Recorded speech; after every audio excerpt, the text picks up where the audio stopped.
You know, for just about any business in South Africa, winning a government tender, well, it can be a total game changer. But what happens when that game is rigged from the start? Today we're going to pull back the curtain on the hidden world of tender fraud. And more importantly, we're going to talk about how you can navigate it, protect your business, and actually secure those legitimate wins. So, let's just start with a number.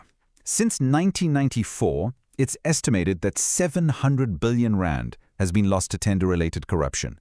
I mean, just take a second to let that sink in. It's an absolutely staggering amount of money, just siphoned away from public services and straight into the wrong pockets.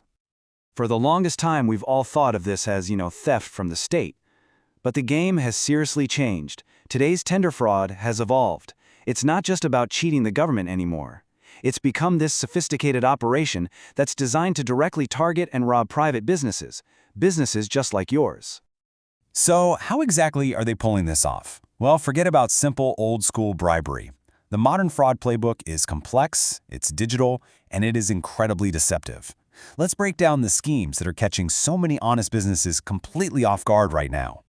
You see, the threat has become this kind of multifaceted, four-pronged attack. It can start with straight-up impersonation. We're talking convincing fake tender requests that look 100% legitimate. Then you've got hijacking, where criminals literally insert themselves into real supply chains, acting like a trusted partner right before they strike.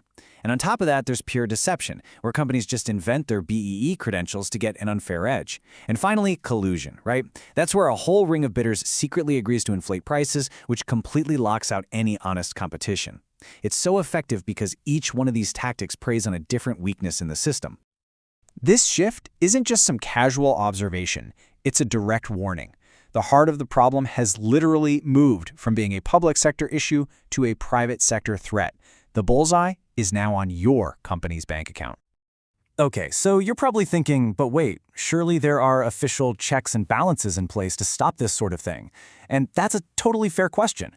But the answer, unfortunately, is not nearly as reassuring as you'd hope. Let's look at the gap between the policy and the reality on the ground. So here's the critical issue, right? The government has pledged to bring in audio and video recordings of tender evaluations by 2025.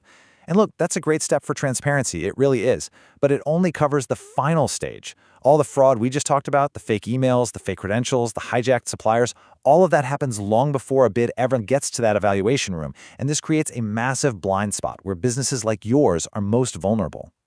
And it is in that exact blind spot that the real damage is being done. This isn't just some theory. The financial cost is staggering, and it's happening as we speak. Let's look at a few recent high-stakes examples that really show just how devastating this can be. 100 million rand. That was the value of a single, very high-profile SA tourism tender that was compromised by these exact kinds of tactics. So how did it happen? Simple. The winning bid came from a company that had completely faked its experience. They won a massive contract they never should have even qualified for, which of course shut out all the legitimate businesses that were playing by the rules. It's a textbook example of credential fraud hitting at the highest level. And believe me, this is not an isolated incident. The construction industry, for instance, is hemorrhaging hundreds of millions to this kind of procurement fraud. Just in the last few weeks, we've seen simple fake tender emails trick businesses out of more than R1 million. The scams are even adapting, moving into new spaces like crypto, where there are already over 30 investigations underway. The takeaway here is crystal clear. The problem is everywhere, and it is constantly evolving. Okay, so that's the problem. It's sophisticated, it's evolving, and yeah, it's dangerous. But, and this is a big but, you are not defenseless. So now let's pivot to the solution. Let's talk about building a forensic defense strategy that lets you fight back and actually secure your bids. This right here, this is your action plan. A proactive four-step strategy. Step 1, deep due diligence. And not just on the tender, but on the people involved, the procurement officers, the board members. Step 2, rigorous supplier verification. This means you independently confirm every single credential, every BE certificate, every claim a potential partner makes. Third, forensic document analysis. You need to look for inconsistencies, signs of tampering, or just boilerplate language that feels out of place. And fourth, active monitoring. This is all about setting up alerts and processes to catch those impersonation emails and fake websites before they can do any harm. And here is the absolute bottom line. all of this has to happen before you bid, before you partner up with anyone, before you commit a single rand of your company's hard-earned money. You have to start viewing this proactive investigation not as a cost, but as an essential insurance policy.